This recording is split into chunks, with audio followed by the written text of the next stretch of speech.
Talk about my goal for the talk is agile transition patterns. Why should you listen to me? I'm just another kid from the street, right? I have some experience and I've done things and stuff before. I've written a book and I've been, like Zvona said, I've been doing this training stuff for a while. I spent a lot of time working at Microsoft, spent a lot of time doing this startup thing, and some of the joys in my career, one of the things I've done is I've had the opportunity to really screw things up. Anybody really screw things up? Yeah, it's fun, isn't it? Right. And then I've also had the opportunity to do a lot of fun things and a lot of good things, lots of fun projects. So in my years of doing this stuff, both working with teams, working at companies, either as an employee or a coach, I've noticed a lot of these patterns that I want to discuss with you today. Yeah, alphabet soup. My friend Peter Provost, he'll probably watch this at some point. He says this. He says, do you have the alphabet soup at the end of your name? Because if you do, then that makes you smarter, right? So here's my alphabet soup: PMP, ACP, CST, and I could probably think of, some other ones that would go on there as well, but alphabet soup. So that's a little bit about me, and then we've got my contact information if you want to follow me on Twitter. I do occasionally spout some knowledgeable things. Mostly it's just noise and garbage.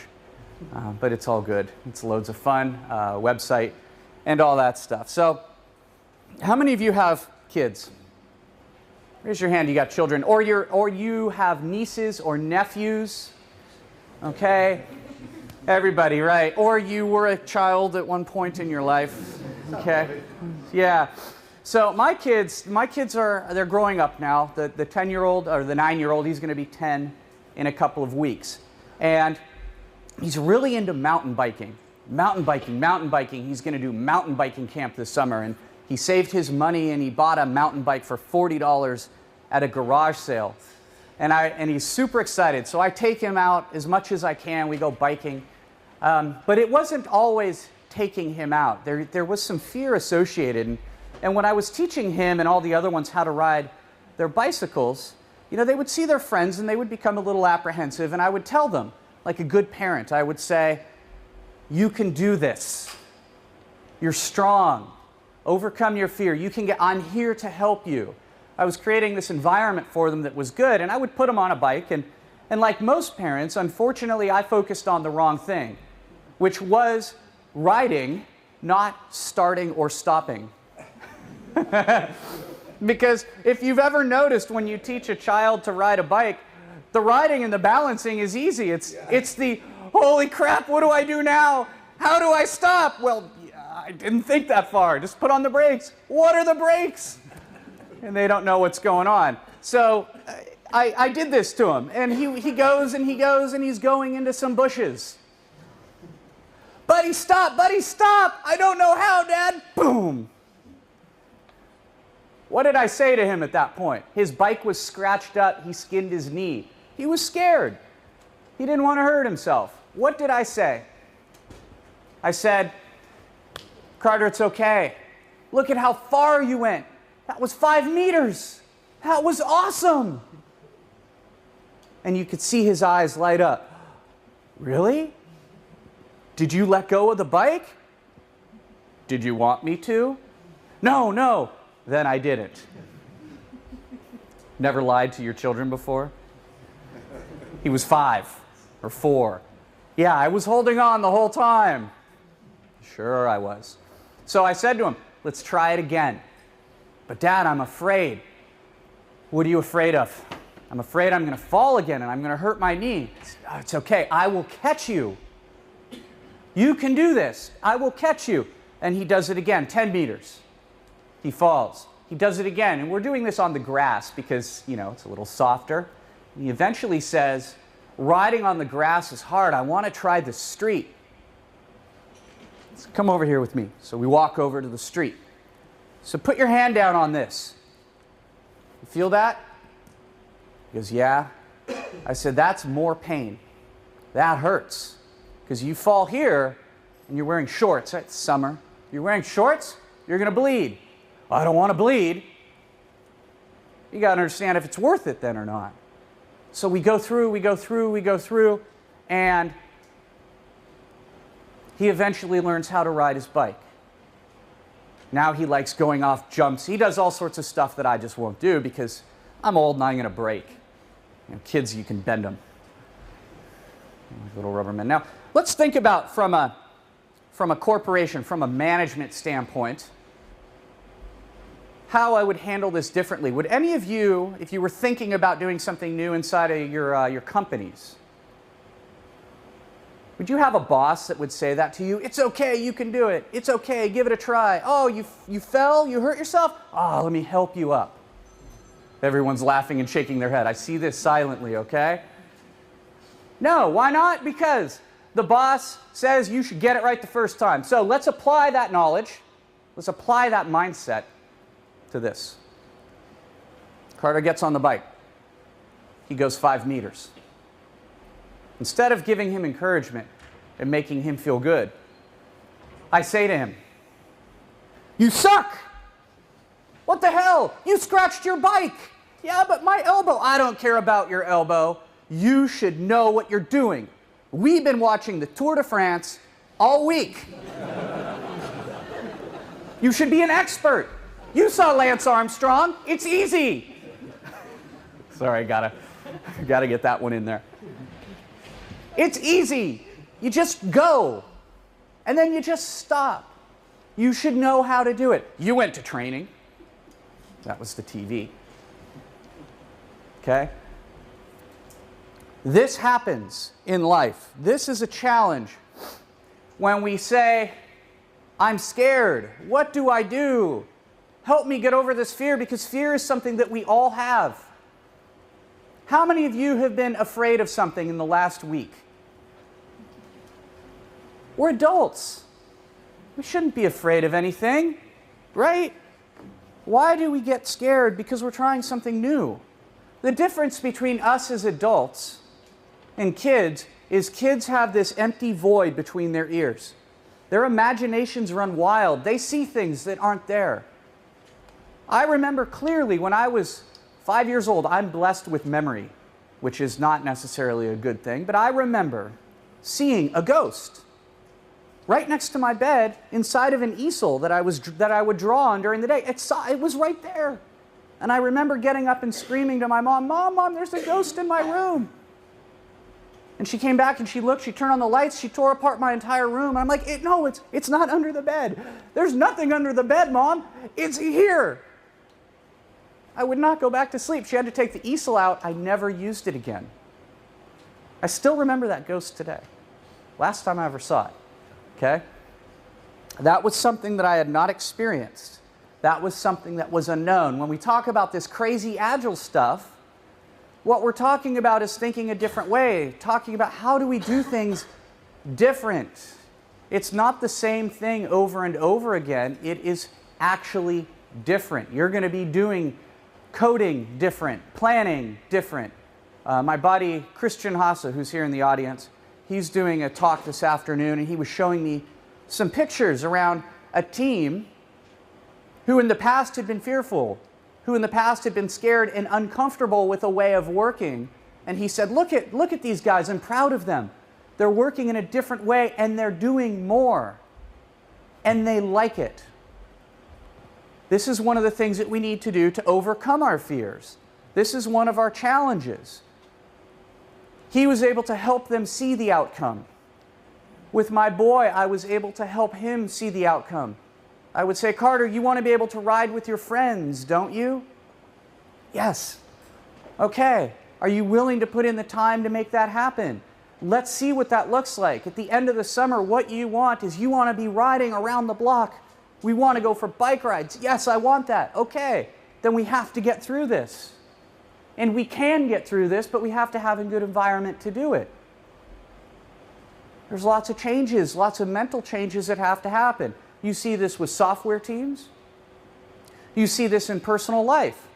How many of you have learned something new this year, 2013? Raise your hand if you've learned something new. This week, you're going to learn something new today. You're going to learn something new tomorrow, and on Wednesday, you are going to try it for yourself. Are you scared? Yeah, a little bit. Why? Because you've never done it before. This is completely natural. Another thing that we can consider when we look at how do we adopt this crazy Agile stuff, we can adapt to it or gradually adopt it, right? And this is gradually doing it is good. You see, we'll talk about some companies, how they jump in, a couple patterns for that. Doing it slowly is good. Learning as you go. One of the things about Agile is that it's an empirical process.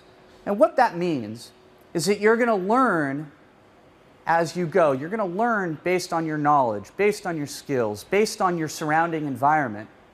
You're not going to have a traditional or a definitive project plan where this is what we're going to do and this is when we're going to do it, and that's exactly how it's going to work. It's an empirical process. But what this means is we need to be able to adapt. We need to be able to accept our anxiety and watch it. Accept it and watch it. We need to be aware, I'm sorry. We need to act normally, and then we need to repeat these steps, and then expecting the best at the end of the day. I say to myself, and I say to my kids, and I say to my teams, just about anyone that will listen, most people are tired of hearing it, I say challenge yourself to be 0.02% better. 0.02%, 0.02% better every day on average. Some days you'll be 10% better. Some days you'll be 10% worse. But if we're able to, as people, achieve that little bit every day, our companies are going to grow, ourselves, our skills are going to grow. We are overall going to get better. We're going to be more innovative. We're going to be more competitive. Because that's what business wants. They want us to be innovative. They want us to be competitive. They want us, most importantly, to be predictable. How many of you have to work in an environment where you have to build the plan and the features and the cost before you even have a team?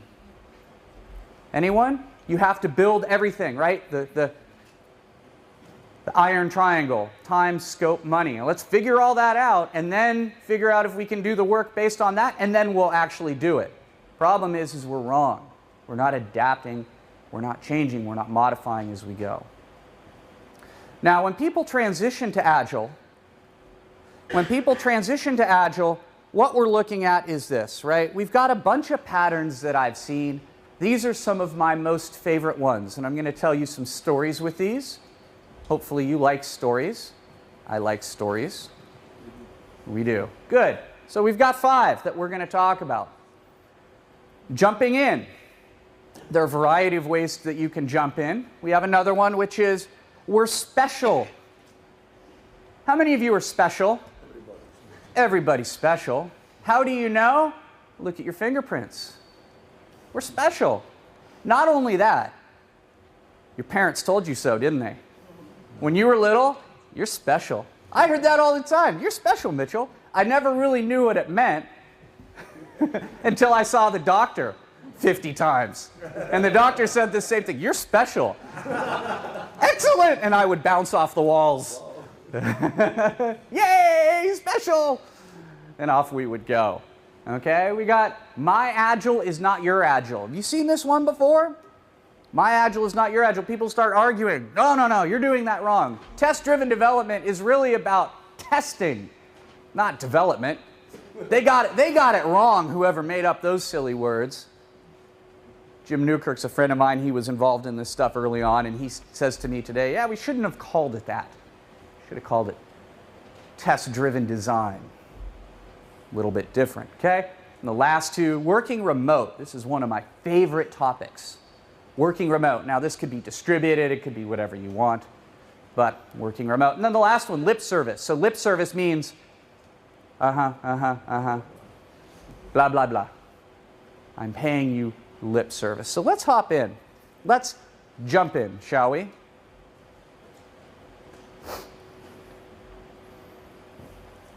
You will hear this.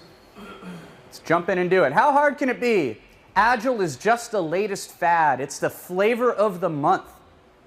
It's the flavor of the week. I had a company of mine where I was working and the guy said, he came over from, so this is a very large organization that I was in, very large. And he came over from one part of the company to another to lead our group. And he said to me, what's going on? Why are you doing all this stuff? This makes no sense to me. Where's the project plan? Where's the work breakdown structure? Where's the resource allocation sheet? The resource allocation sheet. If you say that when if you're French and you say that, it's more fun. My old boss was French and he would say that. Mitch, I need the sheets. What sheets? I just go to the bathroom, Christian. No, the sheet. And then it got even funnier. Okay? So he comes over and he starts asking for all of this traditional stuff. So I explained to him, this is how we're working and why. This is how we started, and I'm going to hop more into that. And when we consider this stuff, you know, his response, I said, look, we have higher quality, more motivated people, all blah, blah. And he goes, yeah, but how am I supposed to run my business? So I explain it to him. And he comes back and he says, this Scrum stuff is just the flavor of the month. I'm going to let you keep doing it, but you need to prove to me that it works. Okay. So I did. And you know what he did anyway? Pulled the plug. And I'll tell you why after. He pulled the plug. So let's take a look at some of these patterns that we have for jumping in. So the first two that we've got, all right, flipping the switch overnight and adopting slowly. Now, flipping the switch overnight. Envision this, okay? Envision this. You go home on a Monday, or you go home on a Friday. You come in Monday morning, and now you're agile. How many of you have tried this or seen this? Anybody? No? Nobody? Good. Don't do it. Or, let me rephrase. Be aware of the situation that you're getting yourself into, and I'll show you how to, when you do this, I'll give you some tips. Okay? Flipping the switch overnight versus the longer one, which is adopting slowly. Now, adopting slowly is good, and you will see a lot of books recommend this, where people will say, hey, let's start off with this, and we'll get one team up and going. And then we'll split it. We'll take half and half, and we'll make 2 teams, and then we'll get them up and going. And then we'll split it. We'll go to 4 teams. And then 8 teams. This sort of sounds like the first trimester of creating a baby, right, ladies? There's lots of things going on. We don't really know why or what's happening with them. Now, what are the problems here? Well, the first one, obviously probably one of the biggest ones, is lack of training. People just hop in. They say, awesome. So my boss read in a magazine that this Agile thing is the way to go. And he read about all the great stuff that Agile brings. So on Monday, we're going to be Agile. Is anybody getting this one yet? Maybe you're going to get it on Wednesday. You went to training. You went to a conference. Now we're Agile. Yes, good for you. Okay. Okay, lack of training. People don't know what they're doing. This would sort of be like, speaking of football, throwing together a team at the last minute to go qualify for the World Cup. You're going to get out there on the pitch. Let's just play the under 18s. They get out there, they get their butts handed to them. I don't know, Fiji. You know, a football powerhouse. And they lose. Do you qualify for the World Cup? No, you don't. Why? You don't know what you're doing. Teams are different. The next one, the culture. Now, I don't mean culture like bacteria. I mean culture like business. Business culture. Let's go back to the story I was telling you about, this manager who came over from one part of the company to another. In our organization, we had a larger organization, we had the culture. The culture supported it. The people supported it. The people were committed. But when he came in, suddenly there was this culture shift. Things changed. Things were different. And as a result, this Agile stuff started dying out even though we had data, even though we had information, empirical information that showed us this was the right thing to do. We are on the right path. His response was, I don't understand it. We need to go back to the old ways of working. Sort of sounds, I don't know, a little dictatorish to me, but you know, that's the joy of being a manager, right? Who are the managers? Sorry. I'm just an employee. I'm married. I have a boss at home. So you have another manager. I have another manager, right? And then the last one, having something to blame. Now the thing with blaming, this is a good one, because let's go back to the story. You got this guy who doesn't understand it. And he told me that. I don't understand what you're doing. I don't understand why you're doing it. You're producing results, but I can't plan for anything. You're not telling me exactly what the cost will be. So when teams started failing because the culture was shifting, do you think that this person took accountability for his actions? Do you think he had accountability to the organization? No. Why? It's easier to blame something else than it is to blame yourself. In fact, just recently, this is a pattern that you see all the time. You see this in kids, you see this in adults. This has to do with a level of maturity. My son, if he ever watches this, will be very upset with me in telling you this story. Every year we do this thing called the Pinewood Derby in Cub Scouts. What it is it's a track about from here to the wall, and it starts here and it slopes, and you make these little wooden cars. And you put the little wooden car on the track and you race the car. Well, for the last 2 years he's won. This year he came in third place. And what he said to my brother-in-law was, the other kid who won copied my design from last year. It's not my fault I lost. So we're going to, because this was just a week ago, we're going to have a talk when I get home. He's assigning blame. As a parent, I want my kids to be accountable. As a manager, I want my employees to be accountable. As a business owner, I want people to be responsible, healthy, giving adults. And this becomes a big mindset shift when we're talking about having something to blame. Let's take a look at this one. We're special. Notice the image here. Snow. Snowflakes are unique, aren't they? Snowflakes are special. They're very special. Who's a snowflake? No snowflake? Yeah. Yeah, who can I start calling snowflake? Nobody? Come on.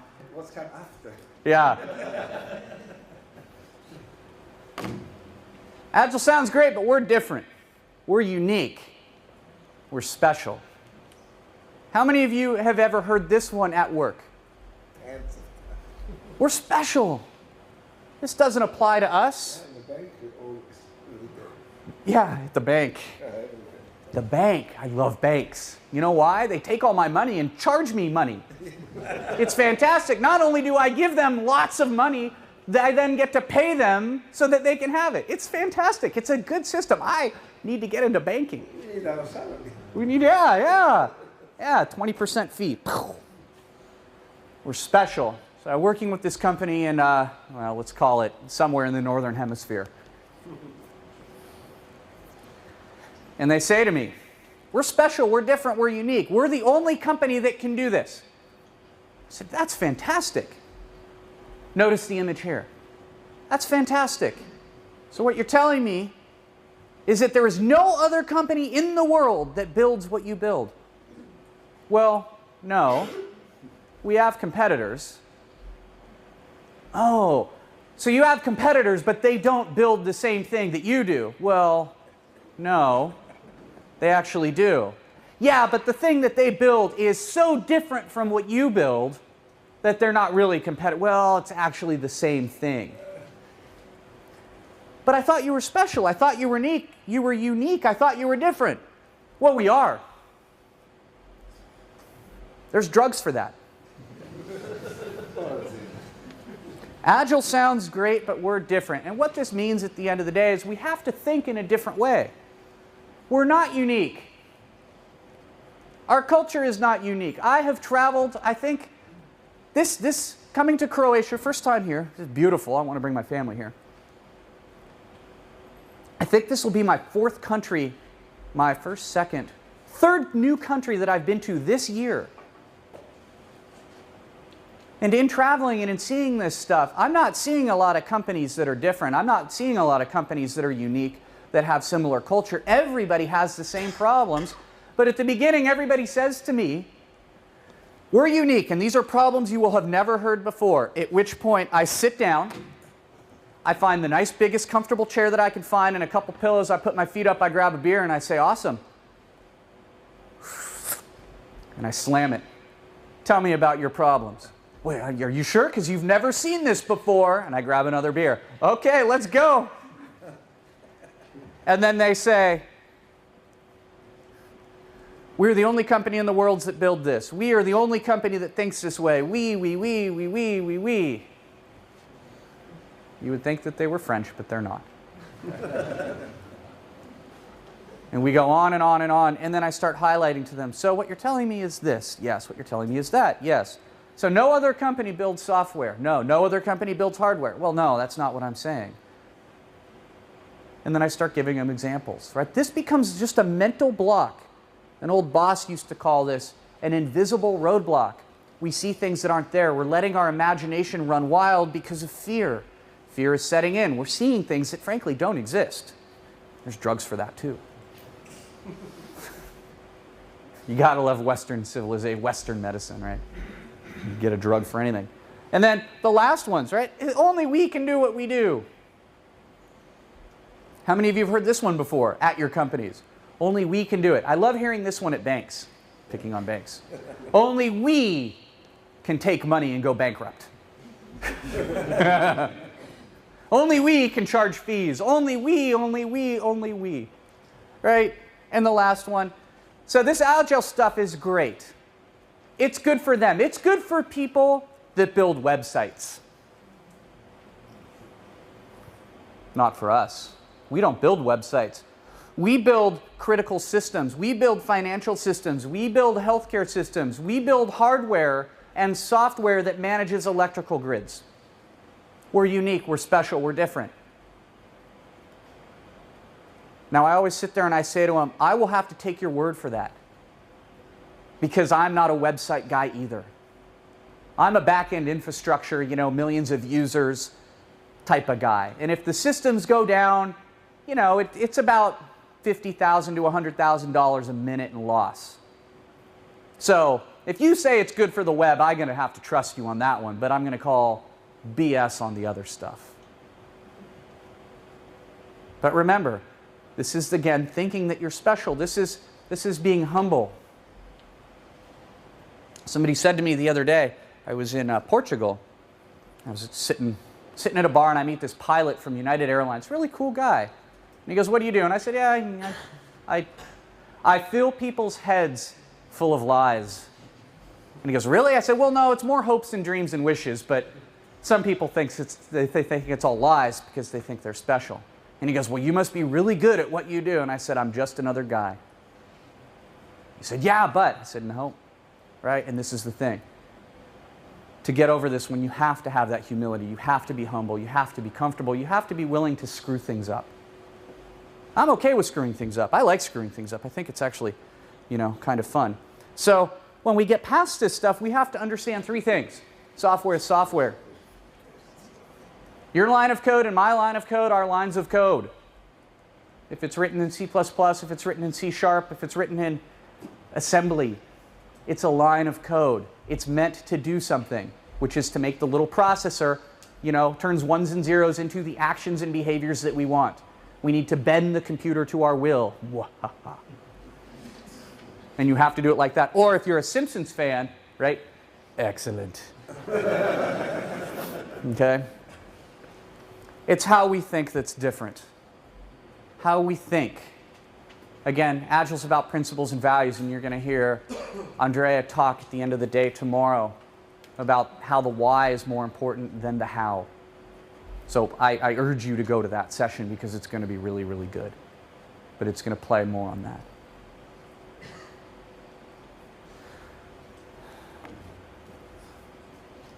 My Agile is not your Agile. Now, I didn't pick this picture. A buddy of mine did because he likes giraffes.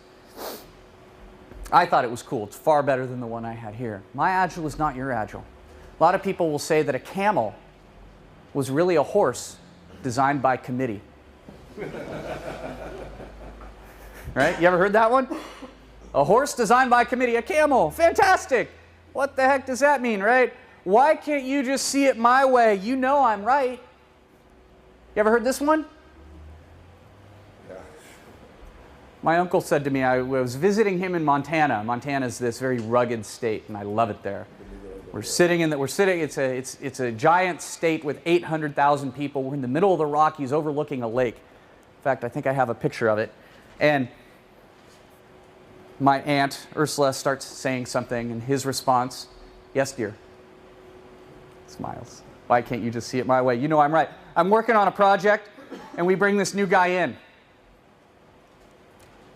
These are his words. He says, you know I'm right. See it my way. Why can't we just do it like this? What you're doing is stupid.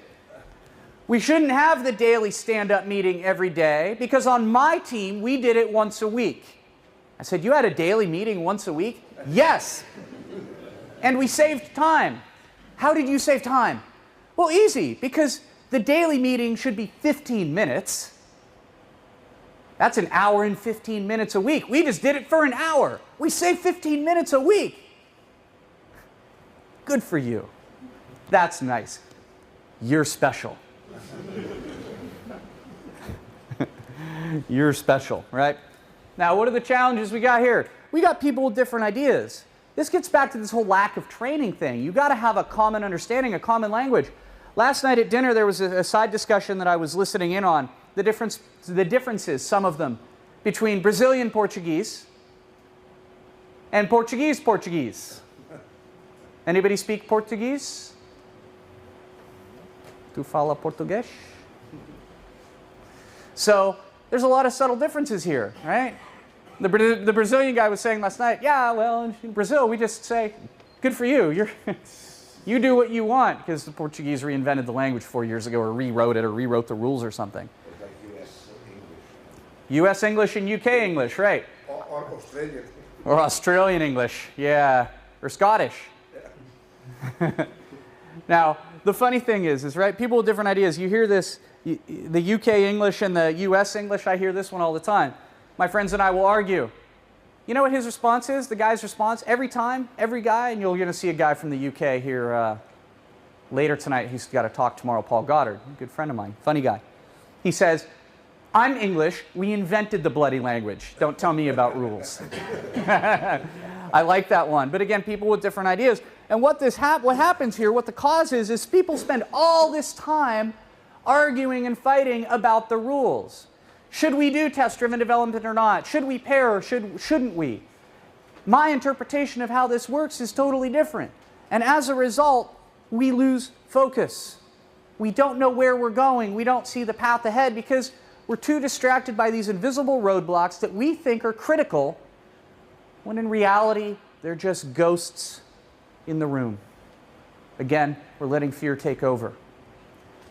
How many of you, I'm going to make a Western pop culture reference, know who Indiana Jones is?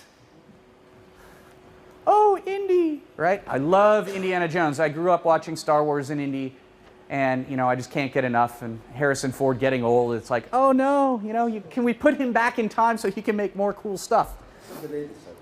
Yeah, well, I was up there. Now, how many remember the movie The Last Crusade? Indiana Jones in The Last Crusade, he's trying to find the cup of Christ. And there's this one scene, if you've never seen the movie, go watch it. Please.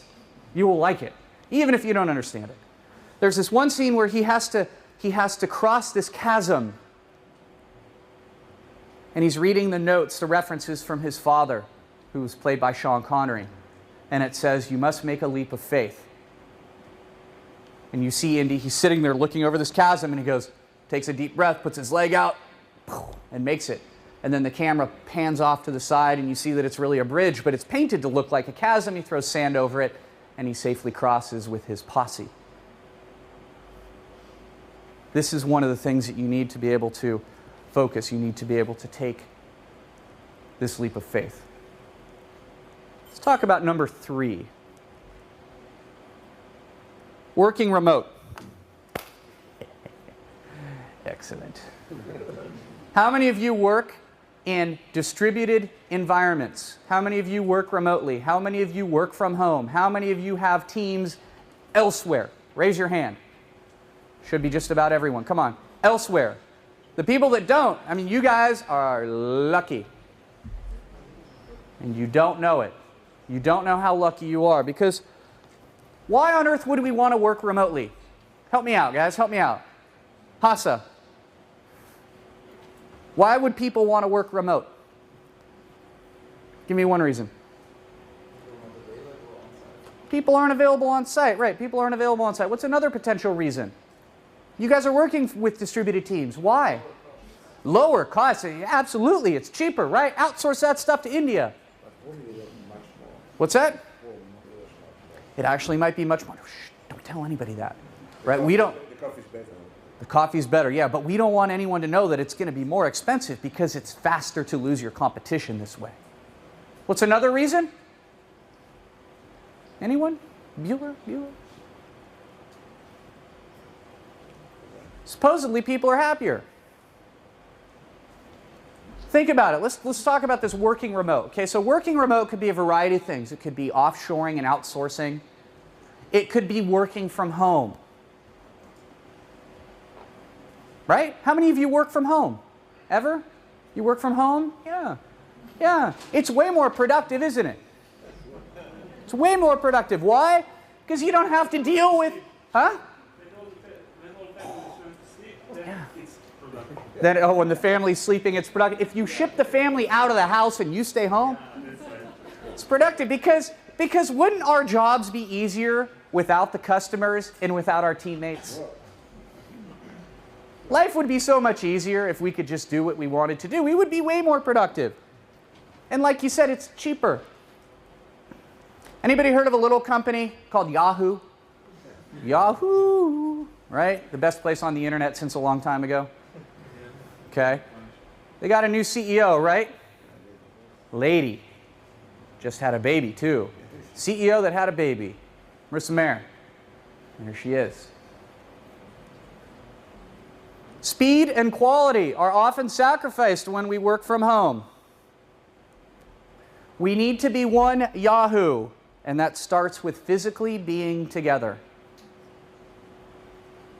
Anybody hear about this? Anybody know why she did this? This was about, 6 weeks ago, I think. We need to be one Yahoo. Why? She wanted to fire a lot of people. Maybe. When we're at home, we're more productive. No?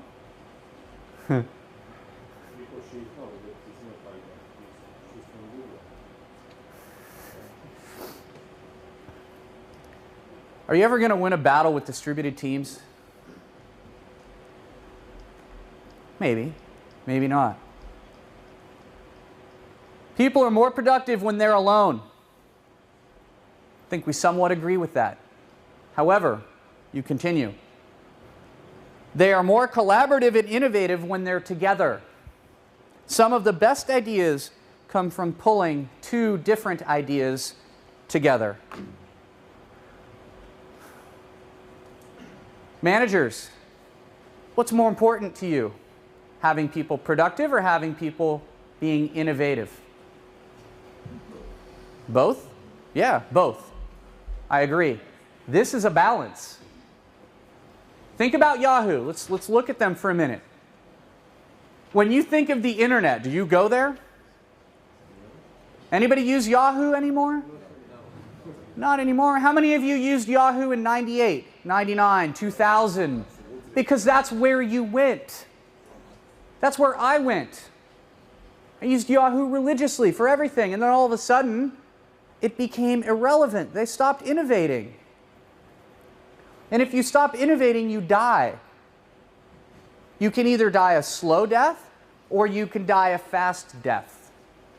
But you die. And sometimes you could actually be too innovative. You don't get over the chasm. You don't get over the hump. The early adopters never move beyond. Right? You don't get the entire market. And this is key when we talk about working remote. We, as an organization, as a culture, as a team, we have to figure out what we value. Do we value productivity, or do we value innovation? Because in this day and age, I can innovate daily, and I can get feedback from my customers daily. I can push stuff out daily. Now, for larger systems, let's talk about banks.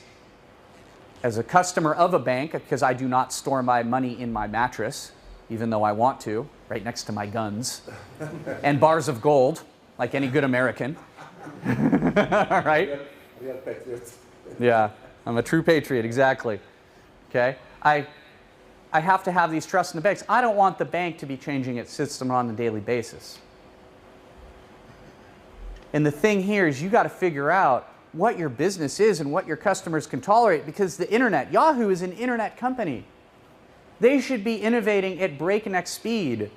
Google keeps introducing new stuff. Microsoft, believe it or not, is starting to pick up new stuff. Things are happening faster and faster. You're seeing product releases, legacy product software releases go from 5 years to 18 months to pretty soon 9 months. You're seeing computing hardware double. Moore's Law states that everything's going to double. Yeah, everything still is doubling. I have a Galaxy Nexus device, and you can see the new Nexus 4. It's twice as fast as this old piece of crap that's a year old. If you don't innovate, you die at the end of the day. And in order to innovate, you need to be together. Why is this one here? What we lose, right? We have, be aware, yeah, that one's still there. Communication saturation. When we're together, like we are now, we are able to get more value than if I was, say, on a webcam at home, where it would be approximately 3 in the morning. Imagine me being on the screen right now, in my pajamas, stinky breath and all, babbling away. You would be half as engaged as you are now, except for the guy that's asleep over here in the front. Oh, he's awake now. Delays in answers. The time zone difference. Christian and I experience this all the time. 9 hours. Seattle to Austria, Seattle to here. 9 hours. That means if I get up in the morning and I send an email at 7 a.m., I might get a response. Problem is, I don't like getting up at 7 a.m. I like getting up at 7:15. And then I make a coffee, and then I do something. So I send an email around 8, which is 5 o'clock. Everybody just left for the day. Which means my answer, minimum response time 24 hours. Now, if I have something if I have a problem I'm trying to solve, I can't solve it, can I? Because I have the delay. Control my imagination, yeah. We'll talk about those ones later. Let's talk about lip service. Okay. Let's talk about lip service. Lip service is a good one.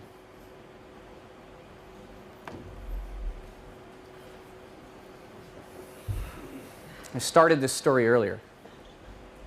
All right. This Agile stuff is too hard. Do you think my boy said that when he was learning to ride his bike? It's too hard, Dad, I can't do it. Do you think my teams said that when I said, guys, we should look at test-driven development? Yeah, it's too hard. Do you think NASA said that when they said we should build the space shuttle? Yeah. Do you think the flight crews who were in Houston who needed to manage the Apollo 13 incident managed that? It's too hard. We can't solve it. Do you think the Boston Police Department said that a week ago? It's too hard. A lot of people do. And when they do, they don't get results. They give up. They quit. They walk away. And then they assign blame. Now, this is a challenge. This is something that sabotages culture. Because people are saying one thing. They're saying, yes, yes, yes, when really on the back end they're conspiring to tear it down. And here's the bad part. Here's the scary part even. Some of us don't even know we're doing it. I've done it. Guys, tell me if you've ever done this before. I want steak for dinner and beer. So I say to my wife, you know what sounds fantastic?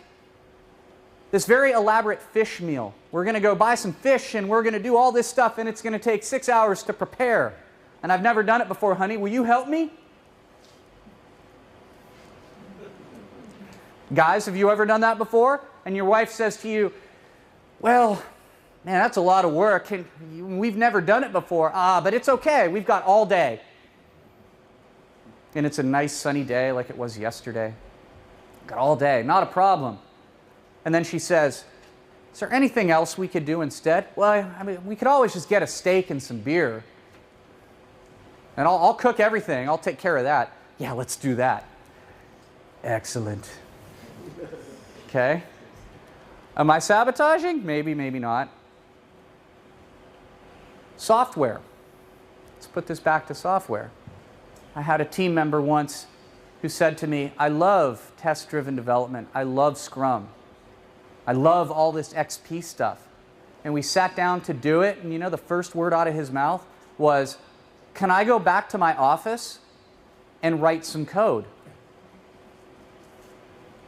What about the collaboration? What about the innovation? What about the working together? What about the whole remote thing? What about all this stuff? Yeah, well, I work better. I'm more productive when I'm in my office. So let me just go do that. And we're like, that seems weird, but okay, okay. He goes off, comes back 2 weeks later, 10,000 lines of code. All right, it's done, it's checked in. The system blue screens. Dude, what the hell? Because Californian, right? Dude, everything's dude. And he goes, what do you mean? I did test-driven development. After I wrote the code, in the next sprint, I'm going to write all my tests. That sucks.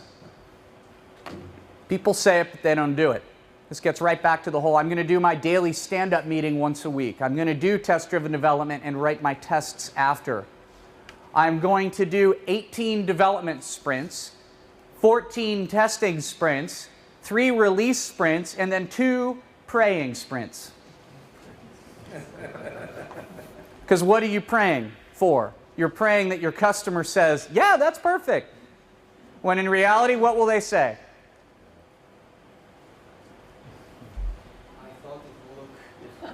I thought it would look different. Exactly. This is not what I expected. This is not what I meant. What I meant was this other thing. And then, of course, we say, wow, really? Okay, well, we'll change it. But you've got to pay for it. At which point your customer says, I'm not paying, and you have to do it all for free, and I have to have it today. And next thing you know, you're in court. You're screwed. Changing what you call things, yeah. I love this one because people say, yeah, we do Scrum. We have this daily, weekly status meeting. And fail. Okay? The last two, lack of commitment and the blame game. The easiest thing, the biggest mistake people can make is having some manager, some position of authority say, thou shalt be agile. You're agile. And you're like, dude, why are you touching me? Agile. Stop touching me. You're scaring me. Yeah, Agile. You should have a sword. Yeah, sword. Yeah, the Agile sword. Okay, this becomes a huge challenge. People will blame this stuff. Now, how do we weather the storm? How do we get through these patterns? Because getting through these patterns is rough, right? Who's gone through them before? Anyone? Couple? Yeah, multiple times. I'm married. I go through them daily. Okay, weather the storm. What do we do here? People have to be committed. I'm going to start at the fun one. I had my first team. It took me 4 months. 4 months. 8 hours a day to get 5 people on board with actually trying it. Just trying it. And it wasn't even trying it for a year or 2 years. It was trying it for 3 months. It took me 4 months to get people committed for 3 months. And you know what I said to them? I said, guys, please, please, please, please, please, for about 8 weeks. And then when that didn't work, because they ended up, I became a punching bag. They would hit me, get out of here. And then I started bribing them. I'll give you stuff. I'll give you stuff you want. Developers, who's a developer? Raise your hand, developers. What do you want at work more than ever? When you sit down and spend your day on the keyboard, you want a what? A Coke. Pizza, maybe. A Coke, I want free drinks, I want free food, and I want a computer that is fast as hell. With a monitor this big, 2 monitors this big, kick-ass sound system, but more importantly, I need those 64 gigs of RAM. And I need my Xeon processors. I need it. Why? Because then I can just run my entire computer in memory and things are fast. Hardware. So I said to these guys, look, here's what we're going to buy for our team space. We're going to buy top of the line this, top of the line this, top of the line this, top of the line this. And you could just see the drool dripping off their face. Really? Really? Then what? I said, well, then we get to use them. Oh, and it was like a 12-year-old boy looking at a girl for the first time. Do we get to keep them if we don't like it? I said, I'll make a deal with you. I said, if you stick it out for 3 months, you can have the monitor. The monitor is 24-inch. In the office, all we had were 19s. But I need the computer. I said, you give me a year, you can have the whole rig. You can have everything. I might even give you 2 of them. And these were $6,000 just for the boxes. An additional $600 for the monitors. This should tell you back, you know, when stuff was expensive. So there, of course, okay, 3 months and I get the monitor? Yep. How about 9 months for the computer? Sure, 9 months, done. You know why? Because I knew in 9 months, I would own them. They would be mine. They would be committed.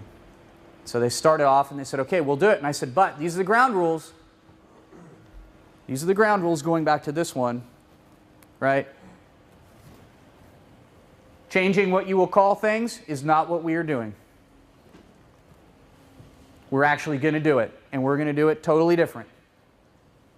And they said to me, well, what happens if I fail? I said, I expect us to fail. The difference is I expect us to fail early. I want to get the failure over with so we can get on with being good. Because we know we're going to fail. Everybody fails all the time. It's just a matter of when. Do you want to fail right at the end, or do you want to fail right at the beginning? So I said, can we fail at the beginning? And they said, yeah, how do we do that? I said, I don't know. We always seem to figure it out at the end. Maybe let's just figure out how to screw things up at the beginning. And they go, oh, okay. We had to get training and practice to make this happen. Because the whole thing, the whole time, this whole 4-month thing, what we were trying to do is help them overcome their fear, which is what we talked about in the beginning. Fear got the best of them, of their managers, of their managers' managers, and the only person that supported us was our general manager. He said, here's a badge and a gun, do what you need to do, but don't kill anyone. I was empowered. And because I was empowered, I was able to gain commitment.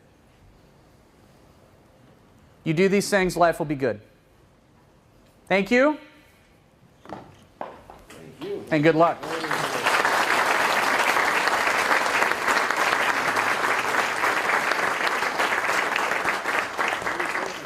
And I think, yeah, we've got some, how much time do we have for questions? 7 minutes. 7 minutes, go. What Yes, would sir. you say if- Look at the heckler in the front row here. What would you say if somebody say that has no time to do TDD? Sure. Has no time. So the question is, the scenario is you have an individual who is being asked to do test-driven development. And they keep saying, I have no time. It takes too long. What I would say to them is, you're right. You don't have time because test-driven development actually takes about 10 to 20% longer to write your code. It does. It will physically take you more time. So if you spend an hour doing this, you're going to now spend an hour and 10 to 20 minutes doing the same thing. And they go, yeah, and that sucks. Exactly, it does. Now, of course, I have an answer. Think about it like this. Test-driven development allows you, the developer, to build a safety net. Imagine the tightrope walker. They're walking down the tightrope at the circus and they fall. What happens? They hit the net and they get right back up and they land right back on that wire and they keep going. That net are your tests. That net allows you to figure out where in your code things are going wrong. It allows you to get right back on track quickly. It's not a question of do you have time, do you not have time to write the tests first. The real question is how can you afford the time to not? I think about test-driven development, I think about a lot of these practices sort of like debt. Something we're all familiar with, especially my country. It's 16 trillion. Okay? We've got to pay it. Now, if I'm writing tests, I'm essentially doing two things. Number one, creating my design using an empirical process. Number two, I'm creating a safety net that allows me to prevent having future debt. Because how many of you have spent a day or two in a debugger? A day. A day or two? A year, yeah. You sit there line by line by line trying to find the problem. You do test-driven development, that disappears. Suddenly you know my problem is here. You go there. Huh, interesting. I fix it. Did that solve the problem? No, there's another problem. You know where you're going. It's like following the dots. Here's 1, here's 2, here's 3, here's 4. A 5-year-old can do it. So should you. Does that help answer your question? Yes. In a long way. I think there's another response, which is that the writing of the test is where you actually decide what it's supposed to do. Mm-hmm. And it absorbs a lot of the analysis time. It does. Although you're actually typing 10, 20, probably twice as much code. It's not necessarily twice as much work. Correct. So the statement, just so we have it on the microphone here, is, shit, say it again. I don't remember what the hell you said. I can't re-articulate it. It was so eloquent and nice. Put it on Talking to those. Talking to those. That they, I've lost it now.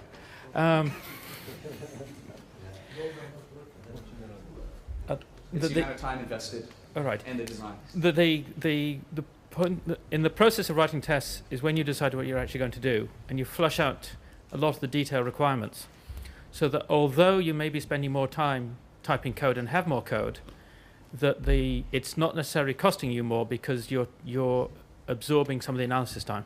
Yep. I'll do Couldn't it. have said it better. What time is your session on TDD? Right after this, right? Sometime today. Sometime today.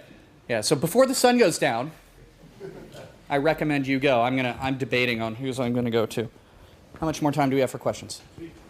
3 minutes. So we probably, knowing my talking speed, have at least one more available. Looks like I'm the only thing standing between you and food. 30-second answer that I should give to a manager in a bank when saying we cannot go agile because we need to have an estimation of the cost before. Sure. It's the standard way of... I will do my best. 30-second answer that we would give a bank manager where the manager is saying, we can't go agile because we have to have the cost estimation before.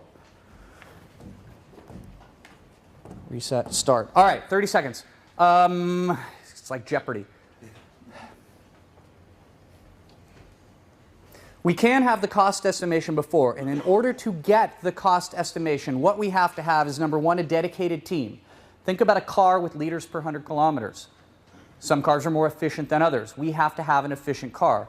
That gives us higher degrees of predictability, and with higher degrees of predictability and a known velocity, we are able to create a more accurate, more predictable release plan with a higher degree of confidence that allows us to be able to respond to change and see what the plan is, and we know the cost because we have the cost of the team laid out ahead. So basically, 43 seconds. It's not true that you cannot make estimation as they lead. It is absolutely not true. Remember, estimation is nothing more than trying to decide if you can or cannot do something. Estimation is not a commitment. Estimation is I think we're going to do something around this time. I estimate I will leave on the airplane tonight at 5:45. Because that's what the plan is.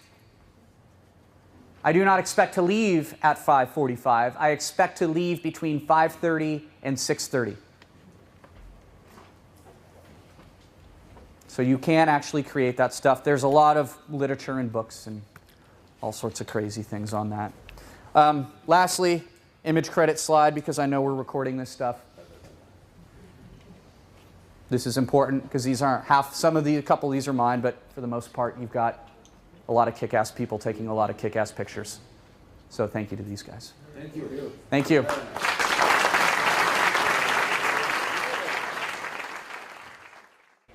You're going to learn something new tomorrow, and on Wednesday, you are going to try it for yourself. Are you scared? Yeah, a little bit. Why? Because you've never done it before. This is completely natural. Another thing that we can consider when we look at how do we adopt this crazy agile stuff, we can adapt to it or gradually adopt it, right? And this is gradually doing it is good. You see, we'll talk about some companies, how they jump in, a couple patterns for that. Doing it slowly is good. Learning as you go. One of the things about Agile is that it's an empirical process. And what that means is that you're going to learn as you go. You're going to learn based on your knowledge, based on your skills, based on your surrounding environment. You're not going to have a traditional or a definitive project plan where this is what we're going to do and this is when we're going to do it, and that's exactly how it's going to work. It's an empirical process. But what this means is we need to be able to adapt. We need to be able to accept our anxiety and watch it. Accept it and watch it. We need to be aware, I'm sorry. We need to act normally, and then we need to repeat these steps, and then expecting the best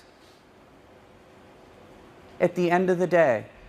I say to myself, and I say to my kids, and I say to my teams, just about anyone that will listen, most people are tired of hearing it, I say challenge yourself to be 0.02% better. 0.02%, 0.02% better every day, on average. Some days, you'll be 10% better. Some days, you'll be 10% worse. But if we're able to, as people, achieve that little bit every day, our companies are going to grow, ourselves, our skills are going to grow. We are overall going to get better. We're going to be more innovative. We're going to be more competitive.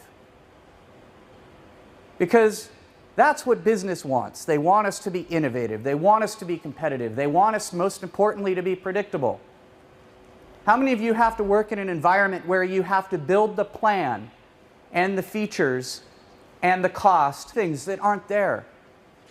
I remember clearly when I was 5 years old, I'm blessed with memory, which is not necessarily a good thing, but I remember seeing a ghost right next to my bed inside of an easel that I would draw on during the day. It was right there. And I remember getting up and screaming to my mom, Mom, there's a ghost in my room. And she came back and she looked, she turned on the lights, she tore apart my entire room. And I'm like, no, it's not under the bed. There's nothing under the bed, Mom. It's here. I would not go back to sleep. She had to take the easel out. I never used it again. I still remember that ghost today. Last time I ever saw it. Okay? That was something that I had not experienced. That was something that was unknown. When we talk about this crazy Agile stuff, what we're talking about is thinking a different way, talking about how do we do things different. It's not the same thing over and over again. It is actually different. You're going to be doing coding different, planning different. My buddy Christian Hasse, who's here in the audience, he's doing a talk this afternoon, and he was showing me some pictures around a team who in the past had been fearful, who in the past had been scared and uncomfortable with a way of working. And he said, look at these guys, I'm proud of them. They're working in a different way and they're doing more. And they like it. This is one of the things that we need to do to overcome our fears. This is one of our challenges. He was able to help them see the outcome. With my boy, I was able to help him see the outcome. I would say, Carter, you want to be able to ride with your friends, don't you? Yes. Okay. Are you willing to put in the time to make that happen? Let's see what that looks like. At the end of the summer, what you want is you want to be riding around the block. We want to go for bike rides. Yes, I want that. Okay. Then we have to get through this. And we can get through this, but we have to have a good environment to do it. There's lots of changes, lots of mental changes that have to happen. You see this with software teams. You see this in personal life. How many of you have learned something new this year, 2013? Raise your hand if you've learned something new. This week, you're going to learn something new today. I was teaching him and all the other ones how to ride their bicycles. You know, they would see their friends and they would become a little apprehensive, and I would tell them, like a good parent, I would say, you can do this. You're strong. Overcome your fear. I'm here to help you.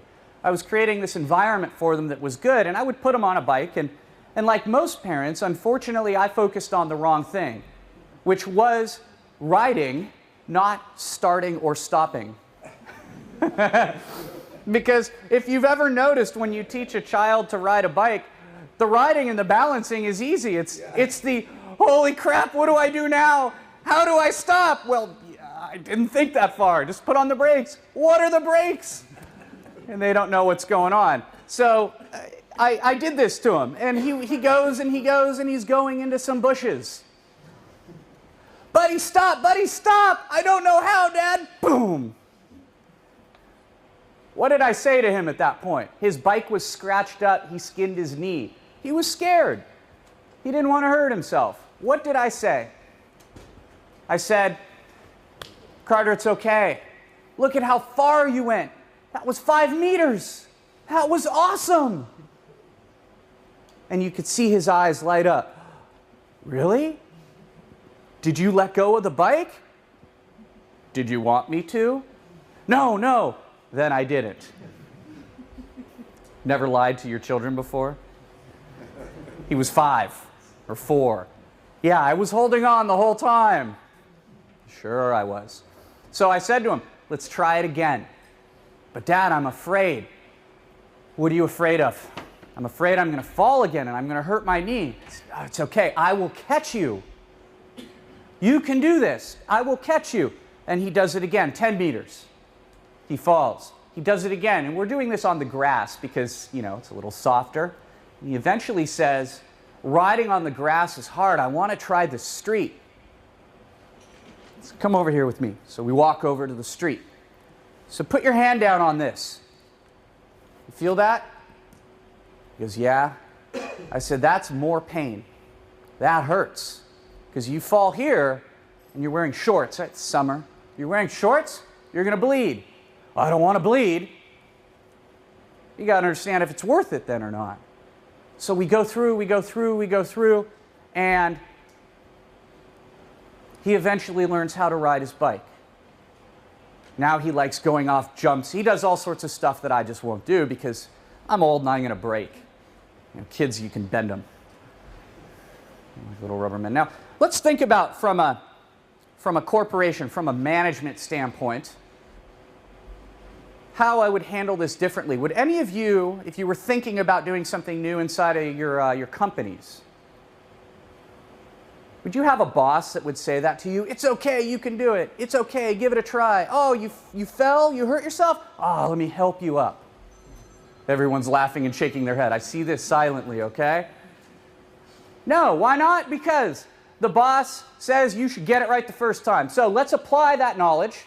Let's apply that mindset to this. Carter gets on the bike. He goes 5 meters. Instead of giving him encouragement and making him feel good, I say to him, "You suck! What the hell? You scratched your bike! Yeah, but my elbow." "I don't care about your elbow. You should know what you're doing. We've been watching the Tour de France all week. You should be an expert. You saw Lance Armstrong. It's easy." Sorry, gotta get that one in there. It's easy. You just go. And then you just stop. You should know how to do it. You went to training. That was the TV. Okay? This happens in life. This is a challenge. When we say, "I'm scared. What do I do? Help me get over this fear," because fear is something that we all have. How many of you have been afraid of something in the last week? We're adults. We shouldn't be afraid of anything, right? Why do we get scared? Because we're trying something new. The difference between us as adults and kids is kids have this empty void between their ears. Their imaginations run wild. They see.